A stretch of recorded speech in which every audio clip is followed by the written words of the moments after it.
there's something toxic, let's say, about masculinity per se, what that will inevitably mean is that as women... Jordan Peterson has spent years telling people to stand upright in the face of suffering.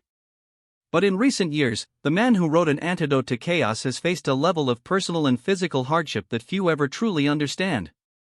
After a series of frightening health crises and a long period of silence, he finally revealed what had been happening behind closed doors, battles that reshaped his body, his voice, and his life. This is the story behind that struggle. Jordan Peterson's life didn't begin in lecture halls or global stages. It started in Fairview, Alberta, a small, quiet town where winters were long and life moved slowly. It wasn't a place people expected world-changing ideas to come from, but it gave him something rare: time to think.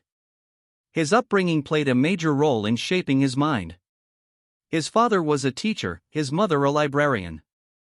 They weren't wealthy, but they valued knowledge deeply. Books were everywhere, and curiosity was encouraged. That environment pushed him to ask questions early, questions most people don't confront until much later in life. A key influence came from a local librarian who introduced him to serious, thought-provoking literature. He read authors who explored power, suffering, and the darker sides of society. These weren't comforting stories, they were challenging, even unsettling. But they stayed with him. As a teenager, Peterson was already wrestling with big ideas. Why do societies collapse? Why do people follow destructive beliefs? How can ordinary individuals become part of something harmful? These questions would define much of his life. As a young man, he initially believed political systems could fix the world's problems. He became involved with a political party focused on equality and social justice. At first, it gave him purpose. But over time, something didn't sit right. The more he studied history, the more he noticed a disturbing pattern. Systems built on promises of fairness often led to control, suffering, even violence. That realization forced him to reconsider everything. By 18, he stepped away from politics. Not because he stopped caring, but because he realized the answers he was searching for went deeper than politics itself. He shifted his focus to understanding human behavior. At the University of Alberta, he studied political science before moving into psychology. That transition changed everything. Instead of studying systems, he began studying people, their beliefs, their actions, and the hidden forces that drive them. This path eventually led him to pursue a PhD in clinical psychology. His research explored addiction, personality, and why some people fall into destructive patterns. He didn't look for simple answers. He examined how biology, environment, and personal choices all interact. By the time he finished, he had built a deep understanding of the human mind, especially its darker corners. His academic career began quietly but quickly gained momentum. He taught at Harvard University in the 1990s, where he developed a reputation as a deeply engaging and intense lecturer. His focus was clear: understanding belief systems and how they shape behavior. Later, he returned to Canada and joined the University of Toronto. There, he balanced teaching with clinical practice, seeing patients struggling with anxiety, depression, and crisis. This combination of theory and real-world experience shaped his unique approach. He didn't just study ideas, he saw how they played out in real lives. His lectures began blending psychology with mythology, religion, and philosophy. He explored how humans create meaning, how they deal with suffering, and why responsibility matters. These ideas came together in his first book, Maps of Meaning. It took over a decade to complete. At the time, it didn't reach a wide audience, but it laid the foundation for everything that came next. Everything changed in 2016. Peterson released a series of online videos addressing a proposed Canadian law related to gender identity. His concern wasn't about the topic itself, it was about compelled speech. He argued that forcing language through law could threaten freedom of expression. The response was immediate and intense. Some supported him, seeing him as defending individual rights. Others strongly opposed him, accusing him of being harmful. Protests followed. Media coverage exploded. Almost overnight, he went from a relatively unknown professor to a global figure at the center of a cultural storm. His audience grew rapidly. Millions began watching his lectures, listening to his interviews, and engaging with his ideas. Supporters saw him as a voice of clarity. Critics saw him as controversial. But one thing was undeniable: his life had changed forever. In 2018, he published 12 Rules for Life. The book struck a nerve. It combined practical advice with deeper philosophical ideas, encouraging responsibility, discipline, and meaning. It became a global bestseller. With success came pressure. Peterson's schedule became relentless, traveling constantly, speaking at events, doing interviews, and maintaining an online presence. There was little time to rest. From the outside, everything looked controlled. But beneath the surface, the strain was building.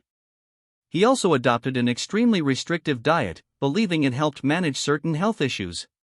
While it may have provided some relief, it further isolated him from normal routines. Despite being surrounded by people, his life became increasingly disconnected and exhausting. And then, everything began to unravel. In 2019, his wife Tammy was diagnosed with a rare and aggressive form of kidney cancer. The news was devastating. Suddenly, Peterson wasn't just managing a global career, he was facing the possible loss of someone close to him. The emotional toll was immense. At the same time, his own health began to decline. Anxiety increased. Sleep became difficult. His overall condition worsened. He was prescribed medication to manage these symptoms. At first, it seemed helpful. But over time, dependence developed, a slow and dangerous process. What started as treatment became a serious problem. When he tried to stop the medication, his body reacted severely.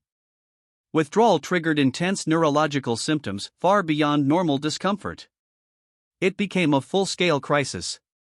Doctors attempted to manage his condition, but the situation continued to worsen.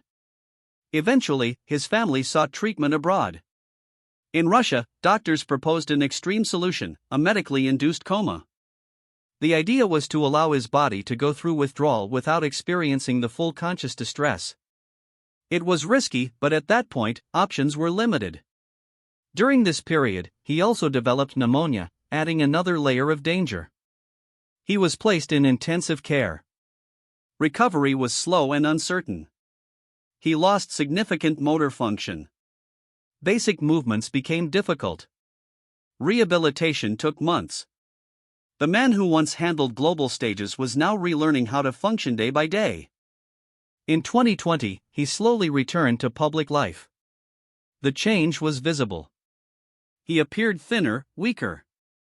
His voice had softened. His energy was different. It was clear he had gone through something profound. His return wasn't dramatic, it was quiet and gradual. In conversations with his daughter, he spoke openly about his struggles. The experience had changed him, not just physically, but emotionally. At the same time, there was a rare piece of good news. His wife, against expectations, began to recover. That recovery became a source of strength during one of the darkest periods of his life. In 2021, he released Beyond Order, a sequel to his earlier work. The tone was different, more reflective, more personal.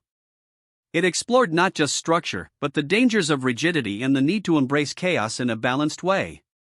Around this time, he stepped away from his academic position, marking the end of a long chapter. He began focusing on independent projects, building a new path outside traditional institutions. For a moment, it seemed like stability was returning. But another challenge was already approaching. In 2025, Peterson faced yet another health crisis. While helping clean a family member's home, he was exposed to toxic mold. What seemed minor at first turned into something far more serious. He was eventually diagnosed with a condition where the immune system overreacts to toxins, causing widespread inflammation. His body began to struggle again, affecting multiple systems, including his lungs and nervous system. The situation escalated quickly. He developed pneumonia. Then sepsis, a life-threatening condition. He was rushed to intensive care once again. Complications followed, including nerve damage that affected his movement and coordination. It was one of the most dangerous points in his entire journey. After months of treatment, he was finally able to leave the hospital. But recovery was far from over. He continued to deal with weakness, coordination issues, and unpredictable symptoms. Some days were better than others. Progress was slow. His family played a critical role in his recovery, providing support and stability. Life changed completely. The fast pace was gone.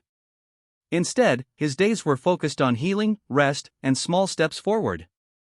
For someone who built his philosophy around responsibility and strength, this was a difficult adjustment. Because now, effort alone wasn't enough. His body had limits, and he had to accept them. Jordan Peterson's journey is no longer just about ideas. It's about endurance. From a quiet town in Alberta to global influence, and through multiple life-threatening crises, his story reflects both the power and fragility of the human condition. He built his message on facing chaos. Then life forced him to live it. What do you think? Does his personal struggle change how you see his message? Let us know in the comments. And if you want more powerful stories like this, make sure to like this video, subscribe to Prestige Buzz, and hit the bell icon so you never miss an update.